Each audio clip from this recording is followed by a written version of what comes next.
Hello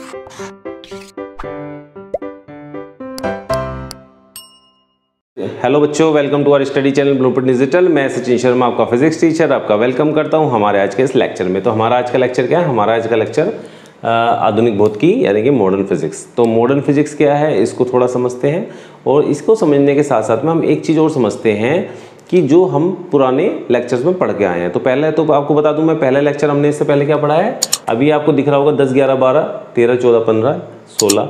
तो इससे पहले चैप्टर, इसका मतलब 9वां चैप्टर था। तो 9वां चैप्टर हमने क्या पढ़ा? ध्रुवण का चैप्टर पढ़ा। तो ध्रुवण के चैप्टर में हम बहुत सारी चीज़ें समझ के आए। इसके अलावा भी जो ध्रुवण चल रहा है, और ध्रुवण के बाद जो आया है वो मॉडर्न फिजिक्स, यानी कि यूनिट ही चेंज हो गई। क्या हो गया? यूनिट ही चेंज हो गई, यानी कि एक कंसेप्ट ही चेंज हो गया।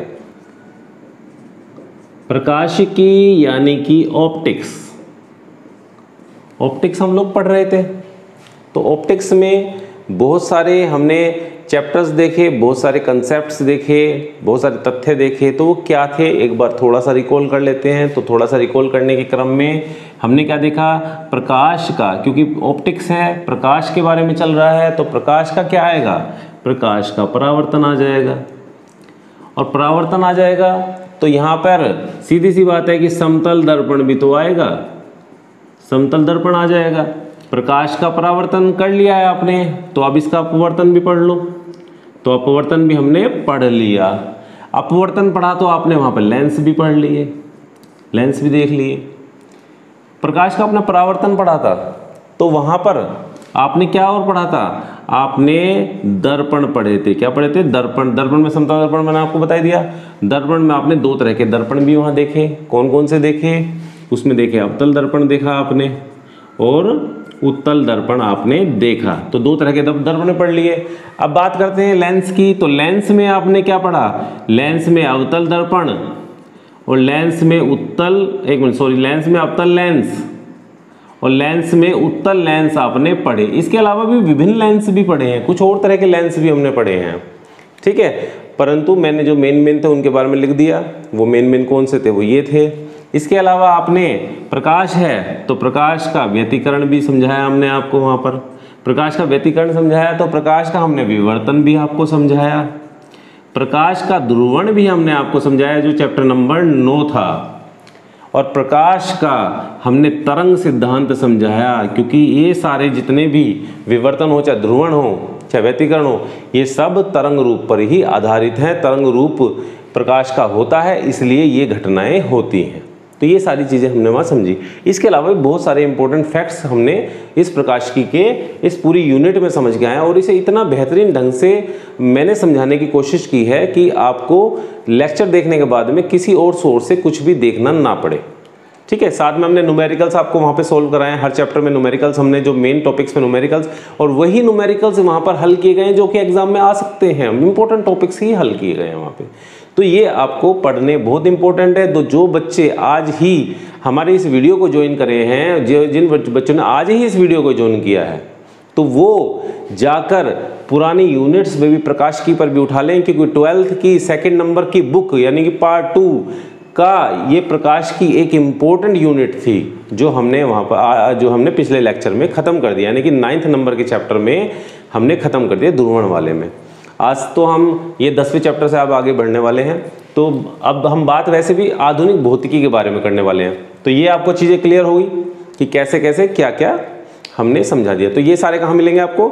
ये सारे हमारे ब्लूप्रिंट डिजिटल की प्लेलिस्ट में सारे आपको मिल जाएंगे।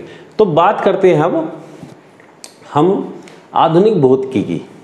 आधुनिक भौतिकी, जैसे कि आपने वर्ड लिखा देखा, मॉडर्न फिजिक्स लिखा देखा, तो अब ये इसमें जानना जरूरी है कि एक शब्द अस्तित्व में क्यों आए। तो पहले मैं आपको बता दूं कि फिजिक्स जो है, यानी कि भौतिकी जो है, उसको 2 पार्ट में बांट दिया गया था। जैसे कि मैंने शायद आपको 11th की क्लास में 11th में चैप्टर 1 आता है फिजिकल वर्ल्ड का, भौतिक जगत। तो भौतिक जगत में मैंने आपको वहाँ भी बताया था कि सॉरी, भौतिक जगत में मैंने आपको वहाँ भी बताया था कि क्या होता है कि फिजिक्स को 2 पार्ट में बांटा गया है। कौन कौन से पार्ट हैं? एक तो जिसे हम बोलते हैं चिरसम्मत। क्या बोलते हैं? चिरसम्मत। और दूसरा पार्ट होता है आपका आधुनिक। जिसको हम क्या कहते हैं, आधुनिक करते हैं। तो चिरसम्मत और आधुनिक दो ये इंपॉर्टेंट पार्ट्स हैं जिसके ऊपर पूरी फिजिक्स पढ़ाई जाती है, जिसके ऊपर पूरी फिजिक्स पढ़ाई जाती है। तो पार्ट है क्या ये? अच्छा, थोड़ा सा मैं इसके बारे में बता देता हूँ। इसे हम क्लासिकल बोलते हैं। ये चिरसम्मत बहुत मतलब कम ही सुना जाता है नाम। ये क्लासिकल, ज़्यादातर क्लासिकल ही हम बोलते हैं, क्लासिकल फिजिक्स और क्लासिकल फिजिक्स और आपकी मॉडर्न फिजिक्स। तो ये आपकी मॉडर्न हो गई और ये क्लासिकल हो गई। तो चिरसम्मत पढ़ी हमने, अब हम क्लासिकल पढ़ी हमने, अब हम मॉडर्न पढ़ेंगे यानी कि आधुनिक पढ़ेंगे। तो क्यों इसकी आवश्यकता हुई आधुनिक की? तो इसकी थोड़ी सी हम हिस्ट्री समझते हैं, क्योंकि ये हिस्ट्री आपको कहाँ काम आने वाली है। ये हिस्ट्री आपको आगे आप बोर्ड के एग्ज़ाम दोगे वहाँ काम आएगी। आप बोर्ड के एग्ज़ाम देने के बाद पास होकर जो है आप जो है नए नए किस में जाएंगे, जो है नई नई तरह की परीक्षाओं में आप भाग लेंगे। जैसे कि कहीं आप गवर्नमेंट जॉब के लिए अप्लाई करेंगे, तो हालांकि गवर्नमेंट जॉब के लिए अप्लाई आप ग्रेजुएशन के बाद करेंगे, बट इसके अलावा भी आप मेडिकल इंजीनियरिंग की एंट्रेंसेस देंगे, तो वहाँ पर भी आपको इन बेसिक्स की ज़रूरत पड़ती है। ठीक है, और आपके बोर्ड एग्ज़ाम में तो आ ही सकता है ये। तो हम जैसे बात करें आधुनिक भौतिकी की, तो इसका जन्म कैसे हुआ उसके बारे में थोड़ा समझते हैं। तो इसके बारे में समझने के लिए आते हैं 19वीं शताब्दी पर। कहाँ आते हैं? 19वीं शताब्दी, 19th सेंचुरी, 19वीं शताब्दी। तो जब 19वीं शताब्दी चल रही थी तो उस दौरान क्या हुआ कि जो वैज्ञानिक लोग थे पूरे विश्व में, जो वैज्ञानिक लोग थे, तो सबको लगभग ऐसा लग रहा था कि शायद नए आविष्कारों का युग खत्म हो गया है, यानी कि नए आविष्कार अब नहीं होने वाले। जबकि उसके बाद में बहुत सारे आविष्कार हुए, तो नए आविष्कारों को उन्होंने लगभग अंततः इसका मान लिया कि हाँ अब नए आविष्कार नहीं होने वाले। तो लगभग वे मान ही रहे थे। तो इसका मतलब क्या हुआ कि उन्होंने सैद्धांतिक रूप से ये मान के चलिए कि सरेंडर कर दिया, एक तरह सरेंडर कर दिया कि नहीं अब कुछ नहीं होने वाला, जो नियम आने थे वो आ चुके, क्लासिकल फिजिक्स हमारी जो है कंप्लीट हो चुकी है, अब कुछ नहीं आने वाला। तो उसी के बाद ये आधुनिक आ गई। ठीक है, तो जब वे ऐसा मान रहे थे तो उस दौरान मैक्स प्लैंक जो थे उन्होंने एक परीक्षण किया। उन्होंने क्या किया कि आपने एक वर्ड सुना होगा, कृष्णपिंड, शायद 9th में आप पढ़ के भी आए हो। ठीक है, रेडिएशन के चैप्टर में आपने 9th में पढ़ा होगा, विकिरण वाला चैप्टर है, तो विकिरण में आप पढ़ के आए होगे इसे। तो कृष्णपिंड क्या होता है? कृष्णपिंड, इसको मैं थोड़ा सा इंग्लिश में लिख देता हूँ तो और अच्छी तरह समझ में आ जाएगा। तो इसको बोलते हैं ब्लैक बॉडी। क्या बोलते हैं? Black body. तो आप कहेंगे कि हाँ सर अब ध्यान आ गया है कि ब्लैक बॉडी होता है। तो ब्लैक बॉडी को हिंदी में कृष्णपिंड बोलते हैं। तो उन्होंने क्या किया कि मैक्स प्लैंक जो थे, तो मैक्स प्लैंक ने, हिंदी में प्लांक लिखते हैं, इस तरह से प्लांक लिख देते हैं हिंदी में। तो मैक्स प्लैंक ने क्या किया, जो कृष्णपिंड को गर्म किया, क्या किया? गर्म किया। तो उसे गर्म को बोला तप्त किया इसे, मतलब बहुत ज़्यादा टेम्परेचर पे इसको गर्म किया। तो टेम्परेचर भी छोटा मोटा नहीं, बहुत हाई टेम्परेचर पर इसको गर्म किया। तो टेम्परेचर भी जब आपने पढ़ा होगा कि जब किसी कृष्ण पिंड को यानी कि ब्लैक बॉडी को गर्म किया जाता है तो उससे विकिरणें निकलनी स्टार्ट हो जाती है। क्या हो जाती है? विकिरणें निकलनी स्टार्ट हो जाती है, यानी कि रेडिएशन निकलने लग जाती हैं। जैसे कि आपने देखा होगा, आपको मैं एक एग्जाम्पल बताता हूँ, क्या एग्जाम्पल है किसका? आपको मैं एक एग्जाम्पल बताता हूँ। एग्जाम्पल क्या है? एग्जाम्पल है लोहे को गर्म करना। आपने देखा होगा एक लोहार लोहे को गर्म करता है, बहुत ऊंचे टेम्परेचर पर गर्म करता है उसको। तो गर्म करने पे क्या होता है, वो लोहा कैसा दिखाई देता है? लोहा अपना कलर खो देता है, विलुप्त हो जाता है उसका कलर। वो कैसा दिखाई देने लग जाता है? बिल्कुल सुर्ख लाल दिखाई देना स्टार्ट हो जाता है और उसमें से प्रकाश निकलना स्टार्ट हो जाता है। क्या होता है? प्रकाश निकलना स्टार्ट हो जाता है। तो इसका मतलब क्या निकल रही है? उसमें से विकिरण निकल रही है। क्या निकल रही है? विकिरण निकल रही है। तो उन्होंने भी सेम परीक्षण इसके साथ किया, कृष्णपिंड के साथ। कोई काले रंग की कृष्णपिंड, ब्लैक बॉडी, बहुत काले रंग की, जो कालापन जिसमें ज़्यादा हो, अधिकता हो कालेपन की, तो उसको उन्होंने गर्म किया, ब्लैक बॉडी ली एक, और तप्त किया उसे बहुत अधिक टेम्परेचर पर। उसको उन्होंने जो है उसमें आग में रखा। ठीक है, फायर में रखा। तो रखने के बाद में उन्होंने देखा कि इससे विकिरण निकलनी स्टार्ट हो गई। क्या हो गई? विकिरण निकलनी स्टार्ट हो गई। अब उन्होंने कहा कि भाई ब्लैक बॉडी जो है, आपने सुना, पता होगा आपको, ब्लैक बॉडी क्या करती है? विकिरण का अवशोषण भी करती है। क्या करती है? अवशोषण भी तो करती है, विकिरण को अवशोषित कर लेती है। अवशोषित का मतलब वो विकिरण को खींच लेती है। आपने सुना होगा कि अंतरिक्ष में भी एक ब्लैक बॉडी है। क्या है? एक ब्लैक बॉडी है जिसे हम ब्लैक होल बोलते हैं। क्या बोलते हैं? Black hole. सुना है नहीं सुना है? अंतरिक्ष में भी होता है एक ब्लैक होल। एक ब्लैक होल है जो देखा नहीं गया है। वैसे ये जो है प्रेक्षणों के आधार पर है, ब्लैक होल है। इसमें क्या बताया जाता है कि ब्लैक होल जो अंतरिक्ष में एक ब्लैक होल है, उसमें जो भी प्रकाश पड़ता है, उसके आसपास से जो भी प्रकाश गुजरता है, क्योंकि प्रकाश कहाँ से आएगा अंतरिक्ष में? तारों से आता है। तो तारों से जो भी प्रकाश आता है वो कहाँ चला जाता है? ब्लैक होल के अंदर चला जाता है। वहाँ पे यानी जो तारे इसके संपर्क में आते हैं उनसे जो आने वाला प्रकाश है वो इसमें चला जाता है और इससे कभी भी वो वापस नहीं आता है। तो ब्लैक होल क्या करता है? इसका प्रकाश का अवशोषण कर लेता है। क्या कर लेता है? अवशोषण कर लेता है, ग्रहण कर लेता है, खींच लेता है प्रकाश को। तो ब्लैक बॉडी भी वही काम करती है। आपने देखा होगा कि जब आप काले रंग से पुते हुए कमरे में जाते हो और उसमें लाइट जलाते हो तो क्या आपको वही रोशनी महसूस होती है? क्या आपको वही फील आता है जैसा आप वाइट पुते हुए वाइट वॉश वाले कमरे में जाते हो और उसमें उसी जो है रेंज का बल्ब जलाते हो? तो क्या वही फील आता है आपको? नहीं, वहाँ पर रोशनी कम दिखाई देती है क्योंकि काला रंग उसको अवशोषित कर लेता है। इसलिए कमरों में जो है वो डार्क रंग कम लगाए जाते हैं क्योंकि वो रोशनी का ज़्यादा अवशोषण कर लेते हैं। ठीक है, तो ब्लैक बॉडी क्या कर रही है? अवशोषित भी कर रही है विकिरण का और साथ में जब उसे गर्म किया रहा तो वो निकाल भी रही है। तो उन्होंने क्या किया, मैक्स प्लैंक ने इसकी व्याख्या करनी चाहिए कि क्यों निकल रही है, अवशोषित कैसे हो रहा है और अवशोषित कैसे हो रहा है और विकिरित कैसे हो रहा है। क्या क्या दूसरा वर्ड? विकिरित। तो विकिरित कैसे हो रहा है और अवशोषित कैसे हो रहा है, तो इसकी व्याख्या करनी चाहिए। तो व्याख्या किसके आधार पर करेंगे? ये तो था ही नहीं ना, आधुनिक भौतिकी तो थी नहीं तब तक। तब तक क्या था? तब तक थी चिरसम्मत भौतिकी। तो इसके आधार पर उन्होंने इसकी क्लासिकल मैकेनिक्स के आधार पर इसकी व्याख्या करनी चाहिए। तो इसकी व्याख्या में वे फेल हो गए, इसकी व्याख्या नहीं हो पाई। तो जब इसकी व्याख्या नहीं हो पाई, इसकी व्याख्या वे नहीं कर पाए, तो उन्होंने अपने ही एक नियम बना दिया।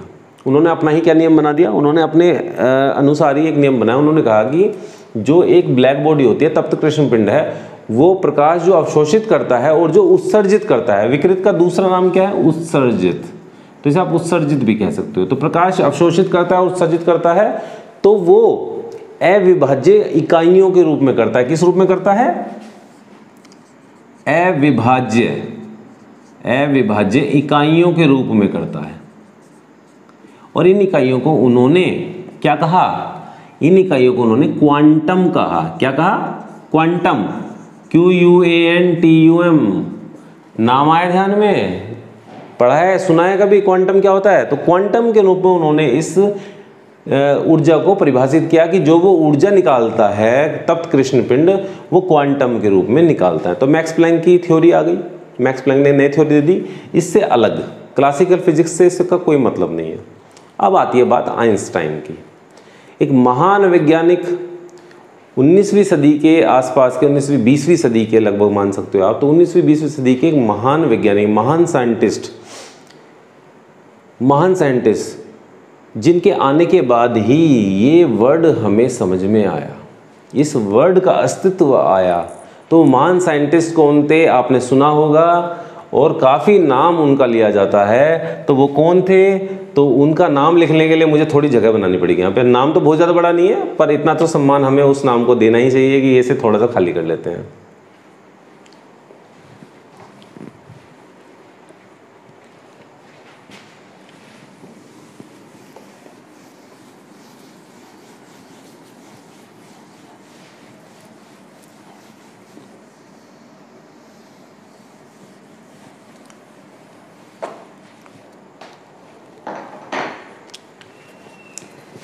तो उन महान वैज्ञानिक का नाम था, साइंटिस्ट का नाम था आइंस्टाइन।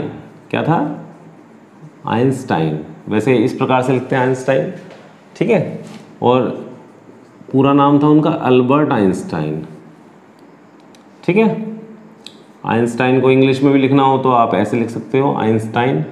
तो अल्बर्ट जो आइंस्टाइन थे, अल्बर्ट आइंस्टाइन जो थे, उनका जो जन्म हुआ था वो था 1800 ये आपका 79 में, सॉरी 1879 में जन्म हुआ था उनका। और कहाँ हुआ था जन्म? जर्मनी में हुआ था। तो जर्मनी में 1879 में आइंस्टाइन का जन्म हुआ। और सन 1905 में, कब? 1905 में उन्होंने अपनी theory of relativity the, theory of relativity. और इसको देने के बाद वे बहुत ज़्यादा फेमस हो गए। थ्योरी ऑफ रिलेटिविटी को हम हिंदी में आपेक्षिकता का सिद्धांत भी कहते हैं। आपेक्षिकता का सिद्धांत कहते हैं इसे, ठीक है। तो बहुत ही इंपॉर्टेंट टॉपिक। इस इंपॉर्टेंट टॉपिक को समझाने के बाद जो आइंस्टाइन थे वो बहुत फेमस हो गए थे। इसी वजह से मैंने कहा एक महान साइंटिस्ट थे ये। इसके बाद आइंस्टाइन ने क्या किया कि एक प्रयोग किया। कौन सा प्रयोग? जिसका मैं नाम लिख देता हूँ, वो है प्रकाश वैद्युत उत्सर्जन। क्या प्रयोग है ये? प्रकाश वैद्युत उत्सर्जन। नाम कुछ ध्यान में आया? शायद नहीं आया होगा, तो इसका मैं इंग्लिश वाला नाम भी लिख देता हूँ, अब ध्यान आ जाएगा। Photo electric effect. क्या होता है? Photo electric effect. तो फोटो इलेक्ट्रिक इफेक्ट एक जो था उन्होंने प्रयोग किया। इसमें प्रयोग में क्या होता है कि जब किसी धातु पर प्रकाश डाला जाता है तो धातु से क्या निकलता है? धातु पर प्रकाश पड़ा तो धातु से जब प्रकाश के बदले में कुछ विकिरण निकलती है। क्या निकलती है? विकिरण वापस निकलती है, ठीक है।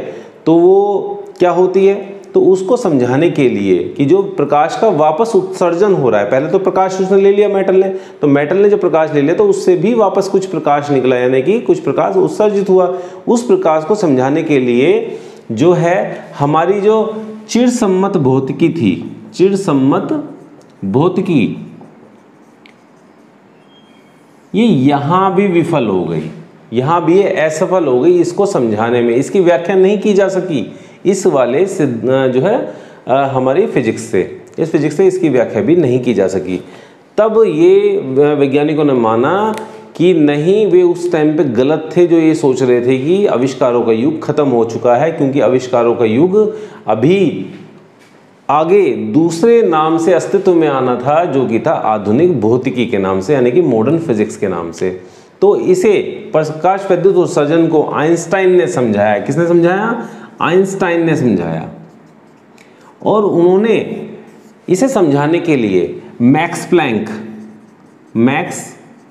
प्लांक की परिकल्पना, तो मैक्स प्लांक ने भी परिकल्पना दी थी। क्या परिकल्पना दी थी? कि क्वांटम के रूप में तप्त कृष्ण पिंड से विकिरण उत्सर्जित और अवशोषित होता है, ठीक है। उन्होंने परिकल्पना दी थी, तो इन्होंने भी उसी की परिकल्पना का सहारा लिया और उन्होंने कहा कि जब किसी धातु पर प्रकाश पड़ता है, क्या पड़ा? प्रकाश पड़ा यहाँ से, तो प्रकाश जब किस धातु पर पड़ेगा तो इससे जो कोई विकिरण निकलती हैं। किस प्रकार से निकलती हैं विकिरण? इस प्रकार से कुछ विकिरण निकलती हैं, इस प्रकार से कुछ विकिरण निकलती हैं। और इस प्रकाश के विकिरण की आवृत्ति उन्होंने न्यू मानी। न्यू क्या बोलते हैं इसे? न्यू मान ली। तो इस विकिरण की जो आवृत्ति होती है वो न्यू होती है। वो किसी भी दिशा में निकल सकती है विकिरण, ये इस दिशा में भी निकल सकती है, ये सांप की तरह से चलता है, इस तरह से चिन्ह दिखाया जाता है इसका, तो इस प्रकार से ये ऐसे निकलती है। तो इसकी आवृत्ति इन्होंने न्यू मानी और कहा कि जब धातु पर प्रकाश गिरता है तो उससे कुछ जो है प्रकाश उत्सर्जित होता है, जिसे उन्होंने क्या कहा? इसे इन्होंने फोटोन कहा। क्या कहा? फोटोन। तो प्रकाश किसके रूप में उत्सर्जित होता है? फोटोनों के रूप में धातु से प्रकाश उत्सर्जित होता है जब उस पर कोई प्रकाश पड़ता है, तो इसी को प्रकाश वैद्युत उत्सर्जन कहा जाता है, यानी कि फोटो इलेक्ट्रिक इफेक्ट कहा जाता है। तो लगभग इसी के बाद से जब मान लो कि जब दो परिकल्पनाएं जो हैं वो नहीं समझाई जा सकी चिरसम्मत भौतिकी से, तब इस भौतिकी का निर्माण हुआ और तभी से, जो कि आइंस्टाइन ने इसके बारे में बताया था, तो तभी से क्या हुआ कि आधुनिक भौतिकी का जन्म हुआ।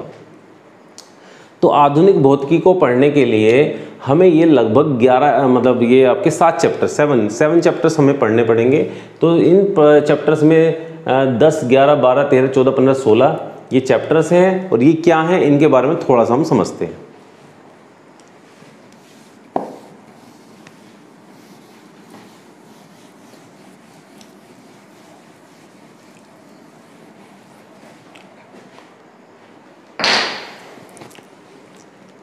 तो 10वां चैप्टर, 10th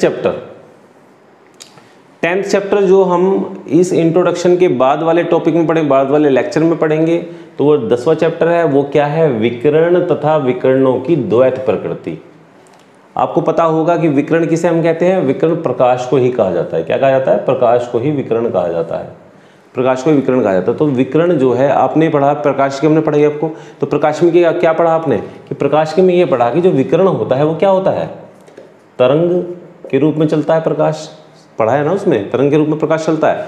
तो जब तरंग के रूप में चलता है, तो जब आधुनिक भौतिकी की बात आई, तो आधुनिक भौतिकी में ये भी कहा गया कि प्रकाश जो है वो कण के रूप में भी चलता है। किस रूप में चलता है?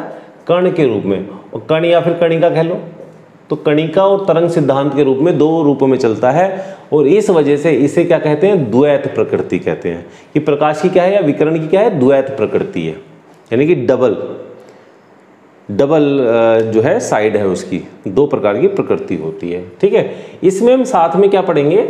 इसमें हम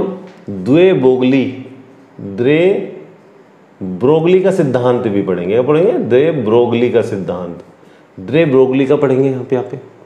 इसके अलावा हम क्या पढ़ेंगे? इसके अलावा हम यहाँ पे फोटो इलेक्ट्रिक इफेक्ट पढ़ेंगे। फोटो इलेक्ट्रिक इफेक्ट अभी मैंने आपको समझाया, वो इसी चैप्टर में पढ़ोगे आप। और इसी प्रकार से और भी कई सारे टॉपिक्स हैं जो यहाँ पर पढ़ने के लिए मिलेंगे। इसके बाद आते हैं हम परमाणु, 11वां चैप्टर जो आप पढ़ोगे, परमाणु एवं नाभिक। अब क्योंकि आधुनिक भौतिकी है तो बहुत सारे जो अलग अलग प्रकार के तथ्य आए होंगे, इफेक्ट आए होंगे, बहुत तरह के जो है नए नए सिद्धांत आए होंगे। तो उन सिद्धांतों में परमाणु और नाभिक का भी जन्म हुआ।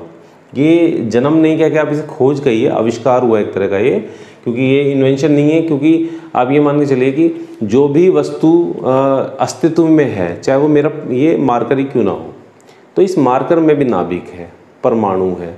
तो हर जो कोई भी ब्रह्मांड जो बना है उसमें परमाणु और नाभिक की उपस्थिति जो है इसमें जो परिकल्पना समझाई जाएंगी उनके आधार पर कही जाएगी। तो परमाणु और नाभिक होते हैं। तो नाभिक का अस्तित्व आया, यानी कि न्यूक्लियस का अस्तित्व आया, न्यूक्लियस का अस्तित्व आया।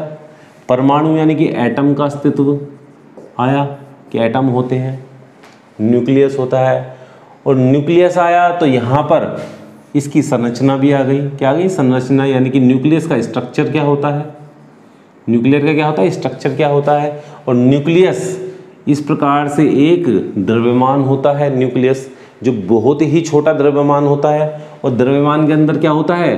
प्रोटॉन होता है और न्यूट्रॉन होता है। प्रोटॉन जो कि धनावेशित होता है और न्यूट्रॉन क्या होता है? उदासीन होता है। क्या होता है? धनावेशित होता है। और ये क्या होता है? ये उदासीन होता है, यानी कि इसके ऊपर कोई आवेश नहीं होता, परंतु इस पे आवेश धनात्मक होता है। तो ये आप जो है इस चैप्टर के अंदर पढ़ोगे। इसका द्रव्यमान कितना होता है, इसकी त्रिज्या कितनी होती है, वो सब इन चैप्टर्स के अंदर पढ़ाई जाएगी आपको नाभिक के अंदर।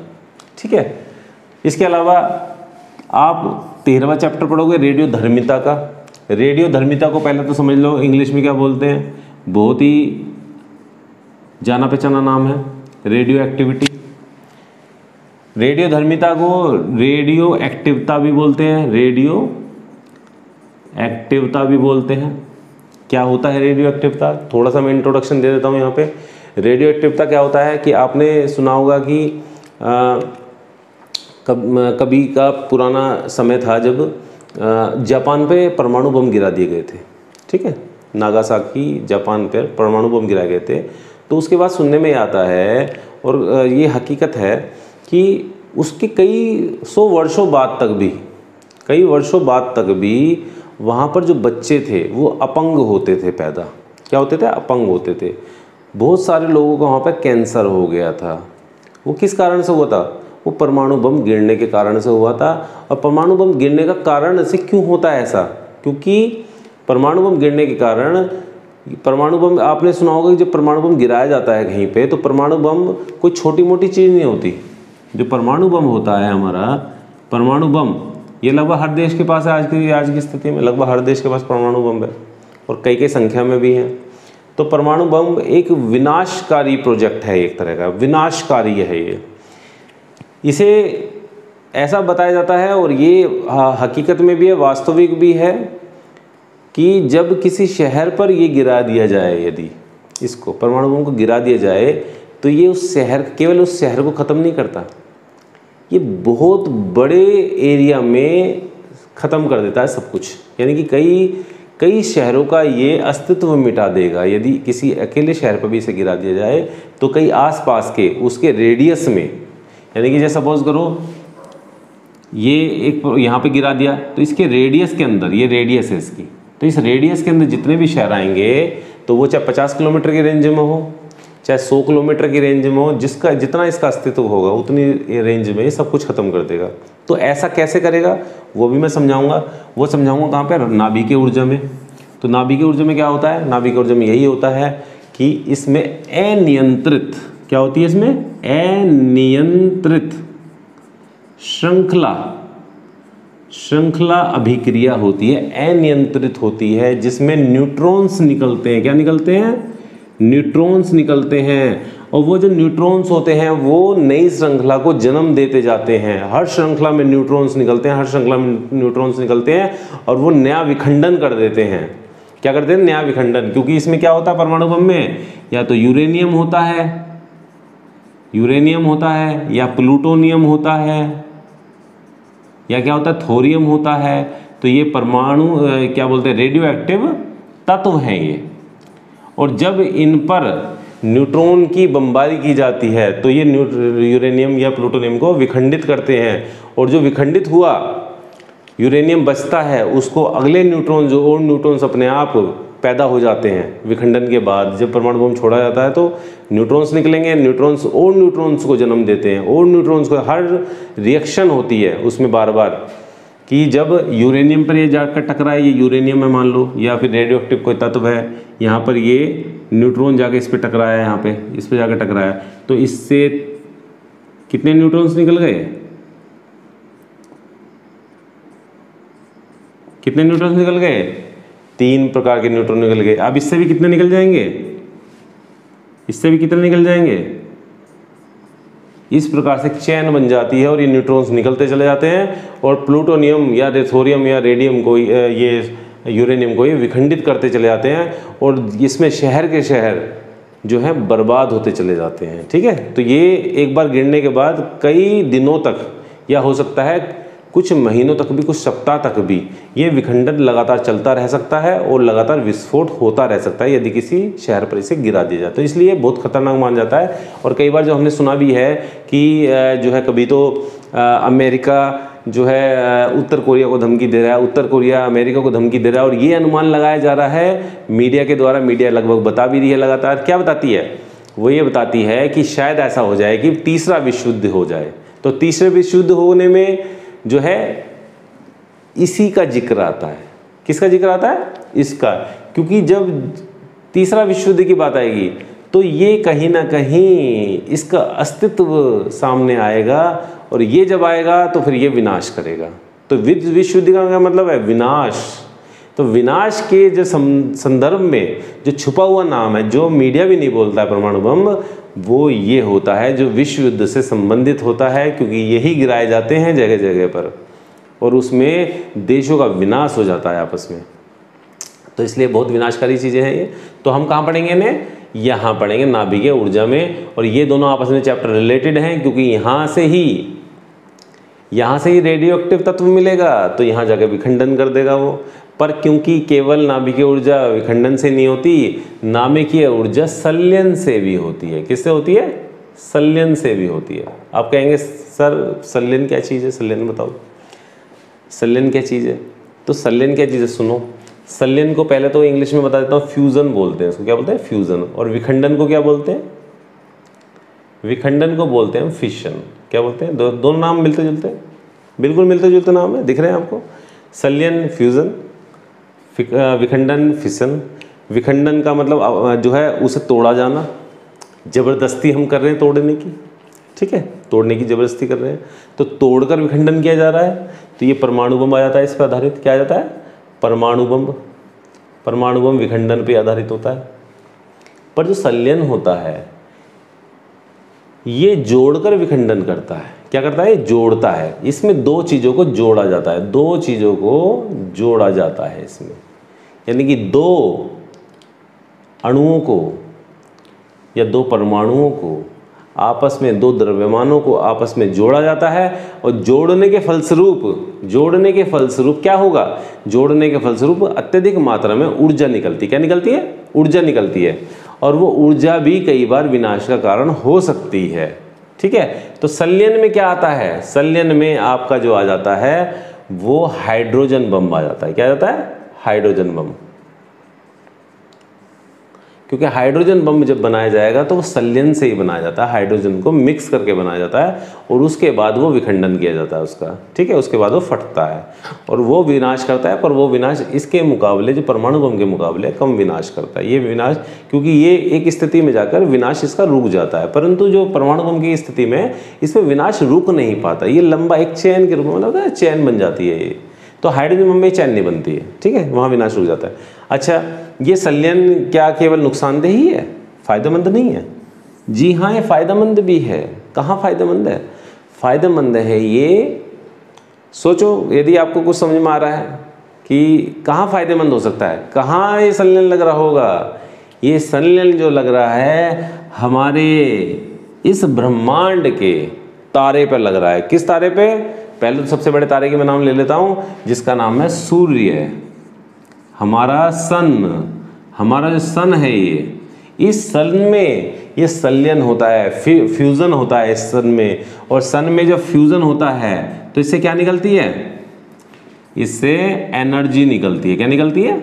एनर्जी निकलती है। और यहाँ पर दो हाइड्रोजन दो मिलकर क्या बनाते हैं? हीलियम बनाते हैं। क्या बनाते हैं? हीलियम बनाते हैं। और हीलियम के साथ में एनर्जी भी बनती है। क्या बनती है? एनर्जी। और वो एनर्जी ही हमें मिलती है, क्योंकि ये क्या है? बहुत बड़ा गोला है, बहुत बड़ा गोला है जो कि हाइड्रोजन और गैसों से बना हुआ है और विभिन्न प्रकार की गैसें हैं उसमें। और जब दो हाइड्रोजन मिलते हैं तो हीलियम बनाते हैं। तो इस प्रकार से समझो कि वो कितने हाइड्रोजन से बना हुआ पिंड है, वो तारा है वो, जिसमें लगातार ये जलते रहते हैं और हीलियम बनाते रहते हैं, एनर्जी निकलती रहती है और वो एनर्जी से ही हमें प्रकाश मिल पाता है। तो ये कितना इंपॉर्टेंट है फ्यूज़न, ये आपको समझ में आ गया होगा। संलयन कितना इंपॉर्टेंट है हमारे जीवन के लिए। तो इसका हमारे जीवन में बहुत ज़्यादा महत्व नहीं है विखंडन का, क्योंकि ये हमें केवल विनाश देता है, पर ये हमें किरण देता है। ये हमें विनाश नहीं देता, ये हमें किरण देता है। ठीक है, ये हमें आशा देता है, होप देता है, उम्मीद देता है। आप ये समझो, जिस दिन बादल होते हैं, आप 2 दिन 4 दिन बादल रह जाए, उसमें जो आप ये कहने लग जाते हो, यार आज जो है सूरज नहीं निकला, सूर्य नहीं निकला, सन नहीं निकला आज, तो आज उसकी, तो आप ये तो बहुत ज़्यादा आप सर्दियों में महसूस करोगे। सर्दियों में जब बादल हो जाते हैं तो ठंड ज़्यादा बढ़ जाती है, तो सूर्य की हमें कमी खलने स्टार्ट हो जाती है। हम क्या कहते हैं? हम ये कहते हैं यार थोड़ी सी गर्मी हो जाती, सूर्य निकल आता, सन निकल आता, थोड़ी सी धूप में बैठ जाते हैं हम। क्यों कहते हैं? इसी के कारण कहते हैं। और ये क्यों हो रहा है? ये संलयन की वजह से होता है। कितना फायदेमंद चीज़ है संलयन। ठीक है, इसका एक उदाहरण मैंने आपको हाइड्रोजन बम भी बताया। हाइड्रोजन बम को आप यदि इसे नेगलेक्ट करो तो ये बहुत बढ़िया चीज़ है। ठीक है, इसके बाद आती है संधि, डायोड एवं ट्रांजिस्टर। संधि, डायोड एवं ट्रांजिस्टर 15वें चैप्टर में पढ़ेंगे। बहुत इंपॉर्टेंट चैप्टर, बहुत इंपॉर्टेंट चैप्टर। इंपॉर्टेंट क्यों? इंपॉर्टेंट इसलिए क्योंकि ये हमारी टेक्नोलॉजी का पार्ट है। क्या है? टेक्नोलॉजी। टेक्नोलॉजी है हमारी ये। टेक्नोलॉजी किस तरह से? आपको कि सर किस तरह से टेक्नोलॉजी है, कि कहाँ यूज़ हो रहा है संधि डायोड, कहाँ यूज़ हो रहा है? अरे भैया, आपके मोबाइल में यूज़ होता है ये, आपके टीवी में इसे यूज़ किया जाता है डायोड को, आपके टीवी में इसको यूज़ किया जाता है। और पता नहीं कितनी जगहों पे डायोड यूज़ होता है। टेक्नोलॉजी दिन बर प्रतिदिन जो आती जा रही हैं, चाहे वो एरोप्लेन हो, चाहे वो आपकी ट्रेन्स हों, चाहे बुलेट ट्रेन्स हों, चाहे वो मेट्रो हों, और आपके विभिन्न प्रकार की जो गाड़ियाँ, कार्स वगैरह सब आती हैं, उनमें इनका प्रयोग होता है, डायोड्स का प्रयोग होता है। बहुत ही इंपॉर्टेंट चीज़ है डायोड्स। और डायोड को हम पीएन संधि बोलते हैं। क्या बोलते हैं? पीएन संधि, पीएन जंक्शन बोलते हैं, पीएन जंक्शन। और पीएन जंक्शन से ही मिलकर ये ट्रांजिस्टर पीएनपी या एनपीएन बन जाता है। क्या बन जाता है? पीएनपी और एनपीएन बन जाता है, ट्रांजिस्टर बन जाते हैं। तो ट्रांजिस्टर और डायोड जो है बहुत इंपॉर्टेंट चीज़ है ये भी अपने आप में। तो ये सब बेसिक्स यहाँ पे कहीं ना कहीं पढ़ाए जाते हैं, क्योंकि 11th-12th में आपको मैंने पहले भी बताया होगा, 11th क्लास के कुछ एक लेक्चर में बताया था मैंने आपको कि 11th-12th में पढ़ाया सब कुछ जाता है, पर सब ऊपर ऊपर से पढ़ाया जाता है, बहुत ज़्यादा डेप्थ में हम लोग नहीं जाते हैं। डेप्थ के लिए हम कहाँ जाते हैं? जब हम आगे के जो है क्लासेस में जाते हैं, जैसे कि हम ग्रेजुएशन करते हैं। तो ग्रेजुएशन में या तो बीएससी करोगे आप पीसीएम से, ठीक है, या पीसीबी लेकर करोगे तो वहाँ फिजिक्स पढ़नी पड़ेगी, वहाँ चला जाएगा ये डेप्थ में, या चला जाएगा ये अप्लाइड फिजिक्स लोगे आप कहीं पे, ठीक है। फिजिक्स ऑनर्स करोगे आप दिल्ली वगैरह से, जहाँ यूनिवर्सिटी ना ऑनर्स कराती है फिजिक्स से, वहाँ फिजिक्स ऑनर्स करोगे। या फिर इसको आप कहाँ देखोगे? इसको आप देखोगे जब आप इंजीनियरिंग करोगे, बीटेक वगैरह करोगे आप, तो वहाँ पर इसका ये जो डेप्थ है वो वहाँ पर निकल कर आती है। इसी वजह से तो वो इंजीनियर जो होते हैं, जो बीटेक वगैरह करते हैं, वो कंपनीज़ में मशीनरी वगैरह इन चीज़ों को रिपेयर करने के उसमें और उस तरह से मतलब वहाँ पे जॉब लेते हैं अपनी, ठीक है। तो इनका यूज़ बेसिकली वहाँ होता है, ठीक है। वैसे ही आपको अपने प्रैक्टिकल्स में भी आपको बताया जाएगा, दिखाया जाएगा। प्रैक्टिकल्स आप करोगे, आप ग्रेजुएशन करोगे, ग्रेजुएशन में आपको प्रैक्टिकल्स कराए जाएंगे। वैसे तो 12th में भी कई जगह करा दी जाते हैं, स्कूल्स वगैरह में भी कई जगह करा दी जाते हैं, ठीक है। आती है बात लॉजिक गेट्स की। तो लॉजिक गेट्स इस कहानी का दी एंड, लॉजिक गेट्स, इस कहानी का दी एंड हम यहाँ करेंगे 16वें चैप्टर पर, लॉजिक गेट्स पर। लॉजिक गेट्स होते क्या हैं? लॉजिक गेट्स को थोड़ा सा मैं हल्का सा डिस्क्रिप्शन में दूंगा, क्योंकि मेनली जो चीज़ बताई जाएगी वो तो इसके चैप्टर में ही बताई जाएगी और वहीं आपको समझ में आने वाली है। यहाँ में बहुत ज़्यादा आपको भी टाइम वेस्ट करूँ, फ़ायदा नहीं कुछ इसमें। तो लॉजिक गेट्स क्या होते हैं थोड़ा सा आप समझो। लॉजिक गेट्स को आप ऐसे समझो कि जैसे आपने कंप्यूटर चलाया होगा, ठीक है। अब तो सभी को लगभग कंप्यूटर सभी लोग बच्चे चला चुके हैं, चला भी रहे होंगे, ठीक है। तो हालांकि जिन्होंने नहीं चलाया वो अपने पेरेंट्स से पूछ सकते हैं कैसा होता है क्या नहीं। हालांकि सभी को पता है, मेरा जो आइडिया है सभी को पता है इस बारे में। तो कंप्यूटर्स क्या हैं? कंप्यूटर्स पे आप देखा होगा कि आपने जब टाइप करते हो कीबोर्ड पे, तो टाइप करते हो तो जो आप टाइप कर रहे हो वो आपको स्क्रीन पे दिखाई देता है सामने। जो आपकी स्क्रीन लगी हुई है वहाँ पे क्या लगी हुई है? एलईडी की लगी हुई है। तो कहाँ आ जाते हैं हम? डायोड्स में आ जाते हैं, ट्रांजिस्टर में आ जाते हैं, इस वाले चैप्टर में आ जाते हैं। एलईडी इससे रिलेटेड है, ठीक है। तो जब आप टाइप कर रहे हो तो आपको स्क्रीन पर जो टाइप करो वो दिखाई दे रहा है। हिंदी में टाइप करो तो हिंदी में दिखाई दे रहा है, इंग्लिश में टाइप करो तो इंग्लिश में दिखाई दे रहा है। और कई बार तो ऐसा भी है सॉफ्टवेयर्स कि उसमें आप इंग्लिश में टाइप करते हो हिंदी में दिखाई देता है नहीं, इस तरह के।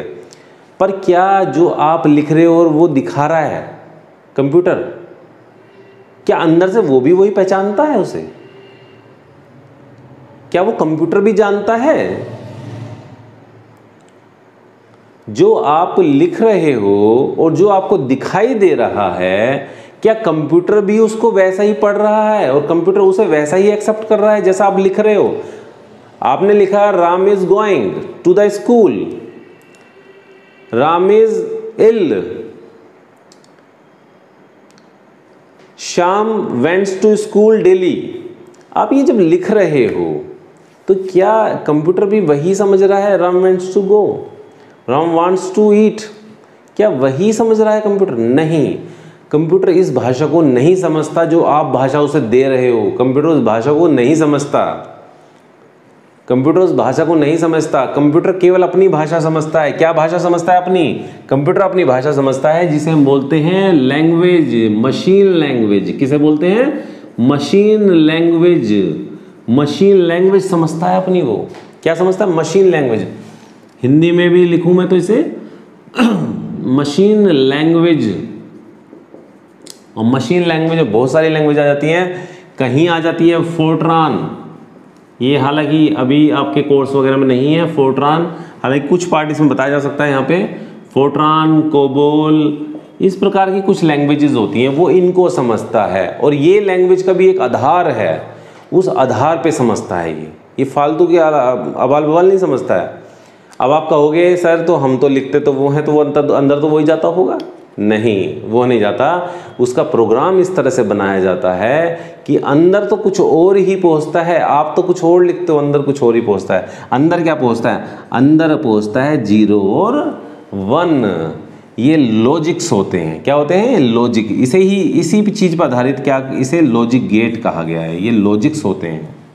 इस लॉजिक्स 0 और 1 पर ही आधारित ये लॉजिक गेट्स होते हैं जो कंप्यूटर समझता है। कंप्यूटर जो भी आप कुछ लिखते हो, आपने लिखा कि राहुल ईट्स, राहुल खाता है, तो उसे ना राहुल पता है ना उसका खाना पता है कि वो क्या खा रहा है। इसे ना फुल स्टॉप से मतलब है ना कैपिटल R से मतलब है। उसे मतलब है तो 0 और 1 से वो इस R को 0 1 में ट्रांसलेट कर लेता है, A को 0 1 में ट्रांसलेट कर लेता है। और ट्रांसलेटर करने के लिए ट्रांसलेटर उसमें लगाए जाते हैं, उस तरह के सॉफ्टवेयर्स, उस तरह के प्रोग्राम्स लगाए जाते हैं कि उसे वो ट्रांसलेट करके उसको उसकी भाषा में देते हैं, कंप्यूटर को उसकी भाषा में देते हैं वे, और वो समझकर अपनी भाषा में उसका उत्तर दे देता है। यानी आपको स्क्रीन पर वो जो चीज़ दिखाई देती है वो वापस ट्रांसलेट होकर आपके पास आपकी स्क्रीन पर आपको मिल जाती है। ठीक है, तो मेन चीज़ क्या है? 0 और 1, और इसी पर आधारित ये गेट्स हैं, जिसमें आप गेट्स जो पढ़ोगे वो एंड गेट, नैंड गेट, और गेट, जोर गेट और नोर गेट, इस प्रकार से गेट्स पढ़ोगे आप इस चैप्टर के अंदर। बहुत खूबसूरत चैप्टर है ये वाला, पढ़ना चाहिए। वीडियो मिस मत करना, वीडियो तो मेरी कोई सी मिस मत करना आप, क्योंकि ये वीडियो मिस कर दिया तो ये समझ लो आधुनिक भौतिकी को आपने अपनी पहचान खत्म कर ली अपने नॉलेज के रूप में। ठीक है, अपनी नॉलेज आपने अपनी उतनी सीमित कर ली। ठीक है, तो ये यदि आपको ढंग से आप मेरी सारी वीडियोस देख लेते हो, सारे लेक्चर्स मेरे देख लेते हो, तो मैं डेफिनेटली कहता हूँ कि एग्जाम में यदि कोई क्वेश्चन इनसे आएगा तो वो आपका छूटेगा नहीं, वो 100% सिक्योर होगा। ठीक है, वो आपको नंबर दिया जाएगा। तो स्टूडेंट, आज का लेक्चर हमारा इतना ही है, तो आज का लेक्चर हम यहीं स्टॉप करते हैं। तो नेक्स्ट में आज हमने इंट्रोडक्शन पढ़ाया, इसका आधुनिक भौतिकी का इंट्रोडक्शन था, ये सारे चैप्टर्स का इंट्रोडक्शन था। अब हम स्टार्ट करेंगे 10th नंबर के चैप्टर से नेक्स्ट लेक्चर में। तो नेक्स्ट लेक्चर के लिए हमारे साथ बने रहिए। Till then good bye, and we will meet in our next video, that is number 10, विकर्ण तथा विकर्णों की द्वैत प्रकृति। तो thank you very much for watching our video. Thank you.